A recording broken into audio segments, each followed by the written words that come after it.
So as unfortunate as it is for me to say, the beta for Breakpoint has finally came to an end. And with that, a whole lot of us got our hands on the game and got a better understanding on how exactly Breakpoint is going to work. So I figured that in today's video, I would go over maybe a couple of things that you guys missed. So I hope that you guys enjoyed my first top 5 list for Breakpoint, but like always, let's waste no more time and get right into the video. Now for the very first thing that I want to touch up on is, for those of you that play in stealth majority of the time, you guys are probably really familiar with this, but you are capable of grabbing hostages and sort of using them as a human shield while you walk around with your pistol using them as cover. Well, if you walk up to these enemies, instead of knocking them out, you go ahead and grab them and walk up to any of the doors that have a locked label on them. You will instantly unlock the room and have access to everything within this room. Now, I do want you to keep in mind that some of these rooms are a little underwhelming. Some of them only have ammo and syringes and stuff like that, but there is a handful of them when you go into these really big outposts that have some really good stashes inside of there. So this is definitely something that you guys should keep in mind when full release comes around. Now moving on to the next thing on my list, that is the secret side missions. If you guys remember, I made a video yesterday talking about the Meister secret side mission. Unlike in Wildlands where they kind of held our hands through all the missions and stuff, in Breakpoint a lot of these are scattered throughout the entire world, and it's your job to go ahead and explore to find these side missions. This is something that you definitely want to keep in mind because a lot of the rewards for these side missions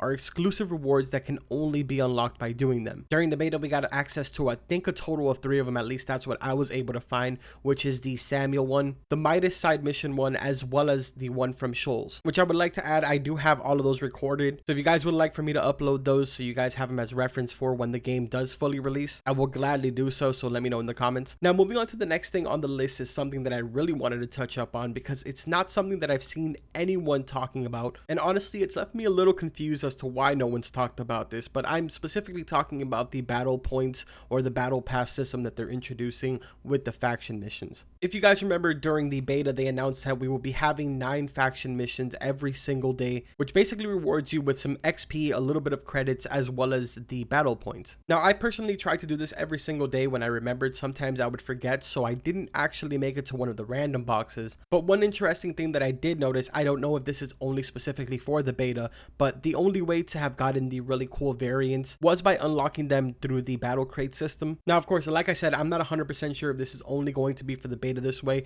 I would imagine that there's going to be different ways for us to get these cool variants when the full release comes around, doing different stuff throughout the world. But I thought this was really interesting and something that I saw not a lot of people mentioning. So for those of you that were looking for the rare variants in the beta, this is exactly where they were and the only way you were capable of getting them, since I did see a couple of you letting me know in the comments if I had found any of them while exploring. Now with that being said, going on and moving to the next thing, it is the Blouse boots. This is something the community was asking for a lot when Wildlands was around, and I mean honestly, as far as I can remember from the release all the way until literally just a few months ago, people were still requesting for Blouse boots in Wildlands, and obviously they decided to bring it to Breakpoint. Now as far as I'm aware, by default the boots are set up to being bloused, and I was seeing a little confusion around on how exactly to disable this. So in the background right now I'm going to be showing you guys exactly how you turn this feature on and off for every single one of the boots in the customization tab. Once you are on the tab, just go ahead and click on boots and you'll see your specific corresponding button for whatever platform you're on. I did test this with every single pair of boots that were available within the beta, and it was allowed to do it with every single one of them. I don't know if maybe in the future or in post-launch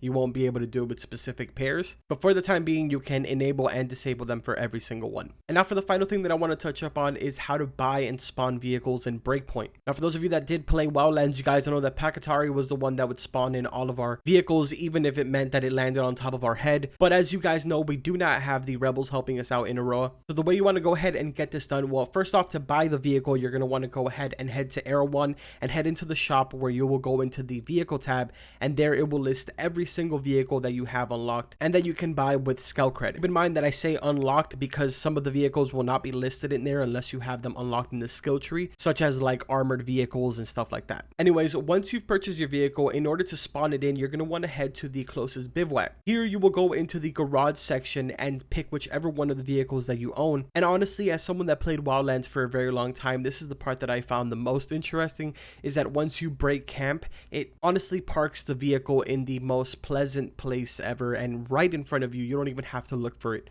I know for a good chunk of my playthrough, I wasn't even purchasing any of the vehicles. I was just fast traveling straight to Area 1 and using the helicopter that was outside. But anyways, this is just a quick little list that I put together of things that I figured that a lot of you didn't know. Hopefully you guys found it interesting, and if you did, make sure to drop a like on it, and don't forget to subscribe to the channel for all types of Breakpoint content. Honestly, I have about 200 gigs worth of footage just saved and put away on my computer that I'm going to be going over. So over the next couple of days, just expect a lot of different content from gameplays of both me and my friend Bobby just taking down random camps, as well as different reference points that I want to keep track of for myself and for you guys to keep track of it as well for when the full release comes around. But that's pretty much going to do it for the video. Like always, I will see you guys in the next one.